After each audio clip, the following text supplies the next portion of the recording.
ជំរាបសួរទាំងអស់គ្នាខ្ញុំរ៉ាមេចមកពី AK Institute Group 3 ចុងបន្ទាប់ពីយើងបានរៀនបញ្ចប់មុខវិជ្ជា Java Enterprise Edition គឺយើងបានបង្កើត application មួយទាក់ទងនឹង Card and Payment Management System ដែល system នេះគឺយើងប្រើសម្រាប់ manage card ហើយនិង payment សម្រាប់ឲ្យ bank staff គាត់អាច manage customer ហើយនិង payment និង issue card សម្រាប់ customer បាន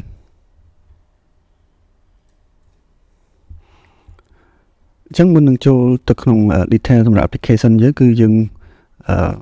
មកជួបជាមួយ team យើងគឺមាន 5 នាក់ដែល involve គឺមាន him គាត់ lead ហើយឆេងហុង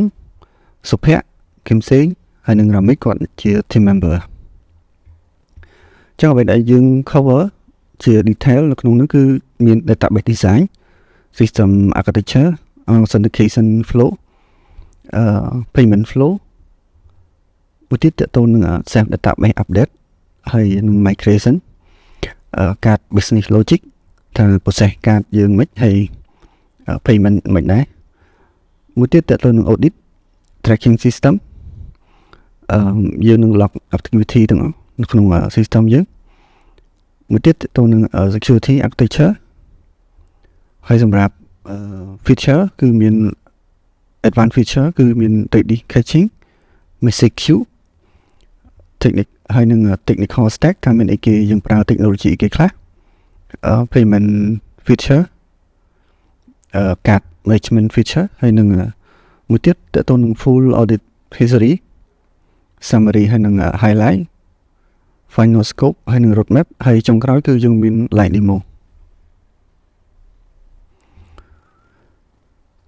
ចឹងសម្រាប់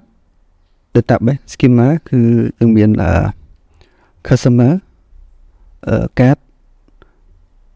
payment limit request ចឹងសម្រាប់ customer គាត់អាចបង្កើត card ច្រើនបានហើយនៅពេលគាត់ធ្វើ payment គឺយើងនឹង access card របស់គាត់ហើយដែល connect ទៅកាន់ limit request ថា card របស់គាត់គឺអាចធ្វើ payment បានចំនួនប្រមាណសម្រាប់ amount limit សម្រាប់ system architecture front end យើងប្រើ Next.js back end យើងប្រើ Spring Java Spring ហើយដូចជា mention ពីលើហ្នឹងគឺយើងប្រើ PostgreSQL សម្រាប់ data store permanently ហើយនឹង Redis ហើយ Rabbit សម្រាប់ message queue សម្រាប់ authentication flow អញ្ចឹងពេលដែល user គាត់ចូលទៅកាន់ application យើងគឺគាត់នឹងអាចបញ្ចូល username ហើយនឹង password ចឹងបន្ទាប់ពីគាត់ submit គឺយើងនឹងហៅទៅកាន់ auth service ហើយ auth service គាត់នឹងហៅបន្តទៅកាន់ JWT ហើយ JWT verify credential ហើយគាត់នឹង request ទៅកាន់ database ថា user ម្នាក់ហ្នឹងគាត់មានcorrect credential អត់ចឹងបើសិនជាមាន credential នៅក្នុង application នៅក្នុង database យើងគឺគាត់នឹង return user ហើយនឹង role បន្ទាប់មក JWT នឹង generate access token ហើយនឹង refresh token response back ទៅកាន់ user ហើយ user នឹង redirect ទៅកាន់ dashboard ចឹងសម្រាប់ payment flow នៅពេលដែល bank staff គាត់ submit payment គឺគាត់នឹង select customer ហើយគាត់ select destination ដែលគាត់ចង់ធ្វើ transaction ហ្នឹងហើយនឹង amount ចឹងនៅពេលដែលគាត់ submit គឺយើងនឹងហៅទៅកាន់ payment service ហើយ payment service នឹង validate ថាតើ card របស់ customer ហ្នឹងគឺជា card របស់គាត់អត់ហើយ card ហ្នឹងគឺត្រូវតែ active ហើយ check ថា card ហ្នឹងមាន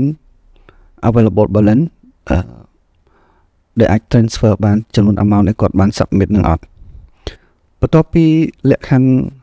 ឬក៏ payment service validate everything okay ហើយគឺយើងនឹងហៅទៅកាន់ payment repo ដើម្បីទៅដកទៅ deduct លុយដែលរបស់ customer ហើយ save ទៅកាន់ database ចឹងបន្ទាប់ពី save ទៅកាន់ database ហើយគឺយើងនឹង save log មួយដែលមាន action payment created ដែលយើងបាននិយាយគ្នាទៅនឹង activity ឬក៏ full history audit log ចឹងបន្ទាប់ពីនឹងហើយគឺយើងនឹង respond ទៅកាន់ user វិញថា transaction ហ្នឹងគឺបាន success ឬក៏មិន success ចឹងនៅក្នុង application យើងគឺយើងប្រើ Firefly ដើម្បីធ្វើការ migration ចឹងនៅពេលដែលយើងមាន database ឬក៏ field អី update គឺនៅពេលដែលយើងឡើង production គឺយើងនឹង auto migrate auto update table យើងចឹងសម្រាប់ Firefly គឺជា message ជា migration version control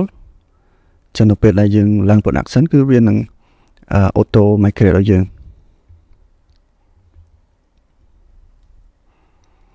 ហើយសម្រាប់ card business logic គឺដូចដែលយើងបាននិយាយគ្នាពីលើហ្នឹងនៅពេលដែល card គាត់ submit data សម្រាប់ធ្វើ payment បើសិនជា flow ណាមួយតទៅនឹង card customer ownership active តើ card នឹង active ឬក៏អត់ហើយ card នឹងមាន balance គ្រប់គ្រាន់ឬក៏អត់គឺយើងនឹង process transaction ហ្នឹងតែបើសិនជា validation ណាមួយ error គឺយើងនឹងអត់ change អីទាំងអស់យើងនឹង roll back ទៅកាន់ state ដែលយើងបាន submit ពីមុននោះហើយយើងបានការពារ balance មុននឹង accept any payment ហើយសម្រាប់ card status យើង follow strike cycle នៅពេលដែល user គាត់ issue card ហើយគឺយើងអត់ទាន់អាចប្រើប្រាស់បានទេតតែគាត់ចូលទៅ activate card នឹងសិនហើយបន្ទាប់ពី activate ហើយ card នឹង active ទើបយើងអាច block បានហើយនឹង deactivate អញ្ចឹងសម្រាប់ action ផ្សេងៗតទៅនឹង card ហ្នឹងគឺយើងនឹង save ទៅក្នុង compliance ឬក៏ audit log ដែលយើងមានហ្នឹងហើយសម្រាប់ audit log យើងនឹង save ថាអ្នកណាជាអ្នកធ្វើអាហ្នឹងហើយទៅលើ action អីគេហើយនៅពេលណាអញ្ចឹងដូចជាឧទាហរណ៍អញ្ចឹង card issue ហើយ staff member ឈ្មោះ ហើយខ្ញុំគាត់បាន issue card ទៅឲ្យ customer មួយនេះដែលមានកតុយ4521ចឹងសម្រាប់ architecture យើងមាន cost layer សម្រាប់allow origin ដើម្បីឲ្យ front end ហើយនិង back end គឺអត់អាច communication ទៅគ្នា safely ហើយ JWT authentication យើង manage user credential data ហើយ back យើង manage ទៅលើ user role ហើយសម្រាប់ Redis ចឹងនៅពេលដែល user គាត់ log in គឺយើងនឹង save credential របស់ user ទៅក្នុង Redis ជាជាងយើងទៅហៅ database every time ដើម្បី make sure ថាទៅលើ speed ដែល user គាត់អាចទៅ get user credential data របស់គាត់បានហើយមួយទៀតទៅនឹង rate limit យើងនឹង limit user per second ហើយយើង set data ទាំងអស់របស់ user នៅក្នុង Redis នេះដែរសម្រាប់ messaging គ្រប់ action ទាំងអស់របស់ application យើងគឺនឹង save ហើយនឹង fire back ទៅក្នុង background ដើម្បីយើង save log ឬក៏ full audit នឹងទៅក្នុង application ជា background ដើម្បីឲ្យ user គាត់ធ្វើ action នឹង លឿនប៉ុន្តែយើងនឹង save action ទៅក្នុង application ហ្នឹងចឹងដូចជារូបរាប់ចឹងយើងមាន Java Spring Boot Progress សម្រាប់ store ហើយ front end យើងប្រើ Next.js ហើយ deployment យើងប្រើ Docker ហើយសម្រាប់ payment feature យើងមាន record payment flag subspecies transaction monthly statement ហើយនឹង auto validate ទៅលើ credit limit របស់ card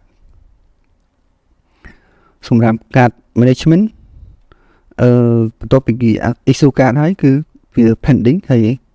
បន្ទាប់ពី user គាត់ activate ហើយគឺវានឹង active ហើយយើងអាច block temporary frozen ឬក៏ permanent deactivate សម្រាប់ card flow status ហ្នឹងហើយនេះជាឧទាហរណ៍សម្រាប់ record audit សម្រាប់ compliance គឺយើងមាន data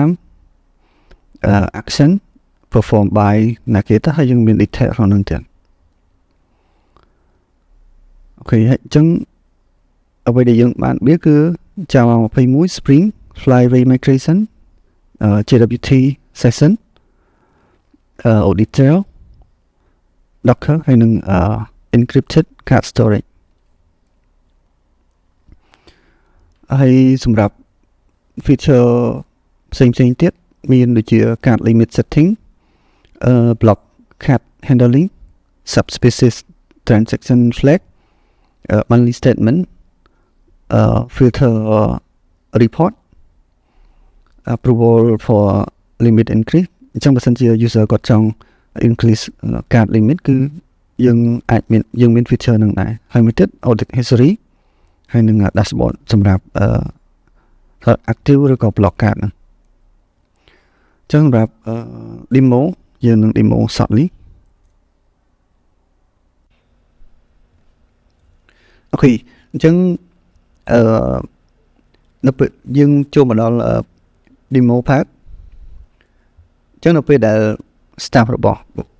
បុគ្គលិកធនាគារហ្នឹងគាត់ចូលមកក្នុង application ហ្នឹងគាត់អាចបញ្ចូល username ហើយនឹង password ហើយគាត់អាច log in អញ្ចឹងបន្ទាប់ពី log in គឺគាត់នឹង redirect មកកាន់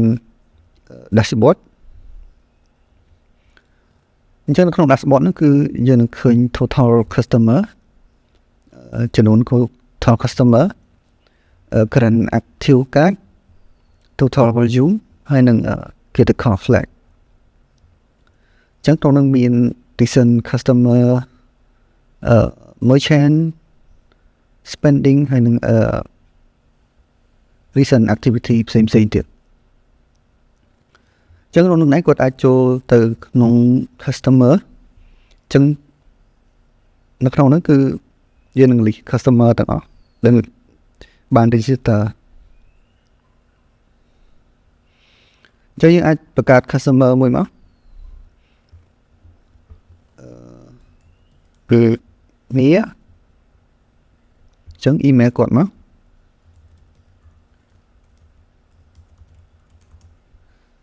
ហើយលេខទូរស័ព្ទរបស់គាត់ហើយ ID card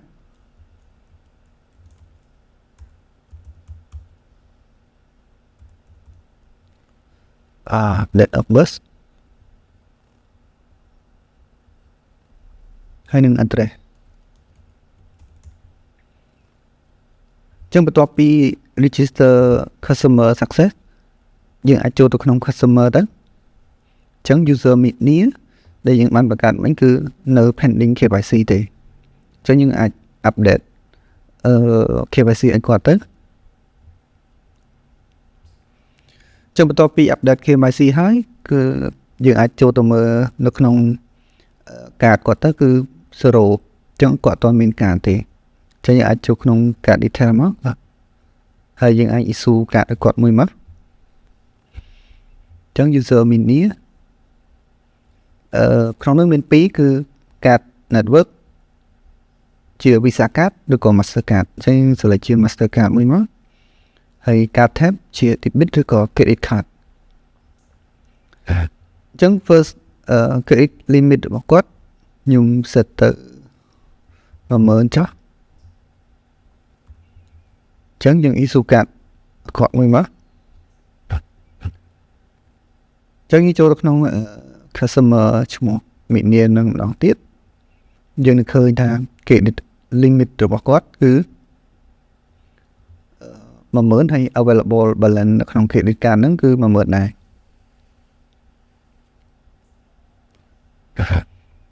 បន្ទាប់មក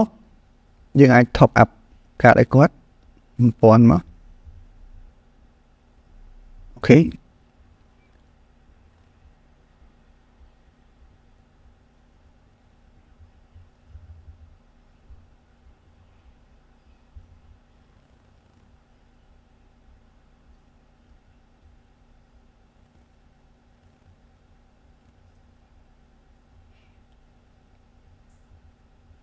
អញ្ចឹងនៅពេល top up កាតយើងមានគាត់មាន credit limit 10000អញ្ចឹងបើសិនជាគាត់អត់ទាន់ប្រើអីទេយើង top up អត់ទាន់បានទេអញ្ចឹងយើងអាច deduct គាត់2000មក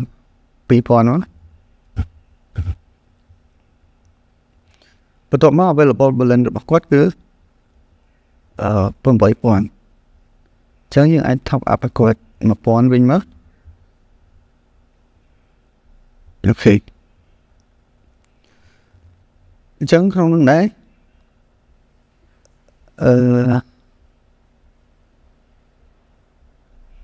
ដើម្បីឲ្យគាត់អាចប្រើអាកាសនឹងបានគឺគាត់អាចactivate កាតនឹងសិនមកពី admin ទៅបន្ទាប់មក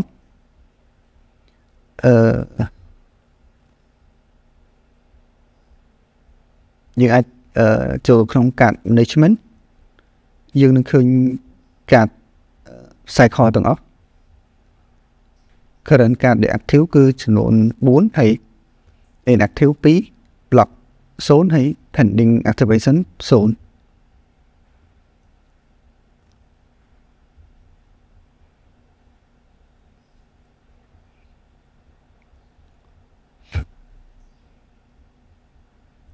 ចឹងសម្រាប់next step គឺយើងអាច record payment សម្រាប់ user Minia ហ្នឹងគឺគាត់មានកាតចំនួន1ទេហើយ available balance របស់គាត់គឺ900យើងអាច pay put amount ហើយ set merchant ឈ្មោះ merchant ទៅcloud ហើយ channel talk tap វាជា online pop transfer ឬក៏ auto pay អ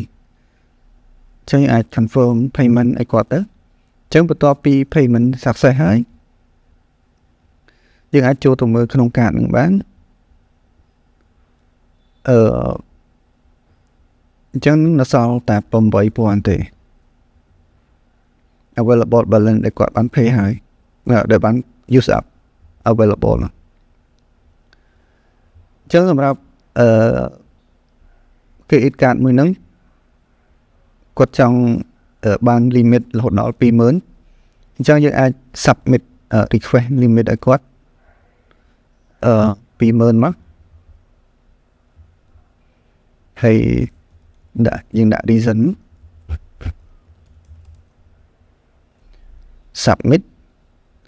ចុះបន្ទាប់ពី submit ហើយstaff bank ហ្នឹងគាត់អាចឃើញថា user មួយនេះគាត់ចង់ request credit limit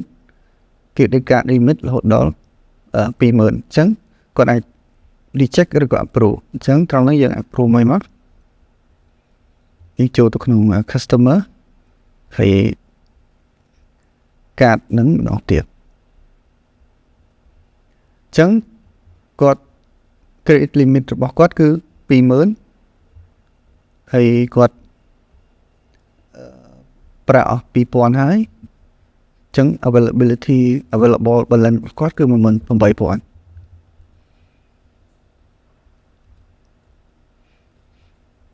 ហើយយើងអាចចូលទៅមើលនៅក្នុង report បាននៅក្នុង transaction history ហ្នឹងគឺវានឹង record transaction ទាំងអស់ដែលមាននៅក្នុង system ហ្នឹងអញ្ចឹង currently យើងទៅតែ record payment user Minia ដែលគាត់បាន pay online ហ្នឹងចំនួន 1000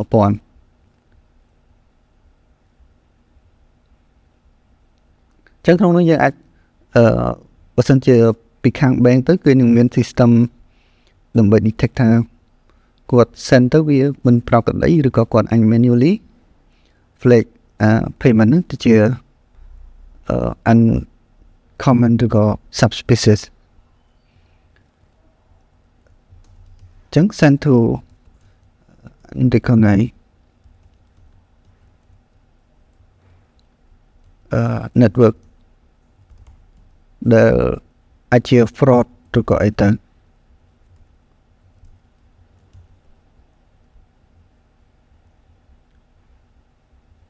អូខេចឹង confirm flag មួយទៅចឹង status នោះវានឹង update ទៅជា flag ដើម្បី deeper ឬក៏ further investigation ចឹងបើសិនជា user អត់បាន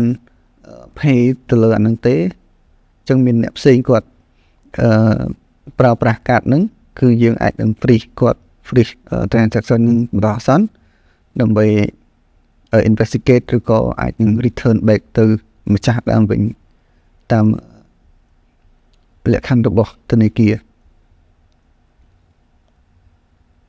ចឹងក្នុងនេះគឺយើងនឹង record transaction របស់ customer យើងអាច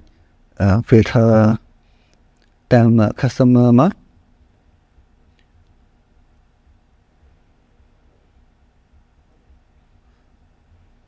បន្ទាប់មកទៀតយើងមាន audit log ចឹងសម្រាប់ audit log ហ្នឹងគឺវានឹង log action ទាំងអស់ដូចជាយើងអាចយើង just update customer create customer ថ្មីគឺវានឹង show ជា log នៅក្នុងទាំងអស់អញ្ចឹងយើងនឹង feature មួយទៀតតើតួនឹង money statement ចឹងសម្រាប់ user Minia គាត់អាចចូលទៅមើលកាតពីyou click ទៅលើ statement ចឹង money statement ហ្នឹងគឺអាច generate របាយការណ៍គឺសម្រាប់ខែមេហ្នឹង2026ចឹងមាននឹងឃើញ opening balance មាននឹង closing balance ហើយគាត់ pay ទៅលើគេនៅម៉ោងប្រហែលហើយនៅថ្ងៃណាចឹងយើងអាចបង្កើត record នេះទៀតមកតែនៅក្នុង record 2 ហើយ merchant Google ឬក៏ exchange ទៅចឹងបន្ទាប់ពីបង្កើត payment success យើងចូលទៅមើលកាតរបស់គាត់វិញទៅហើយចូលទៅក្នុង statement ហើយយើងអាច generate ទៅឃើញ statement ថ្មីចូលមកហើយ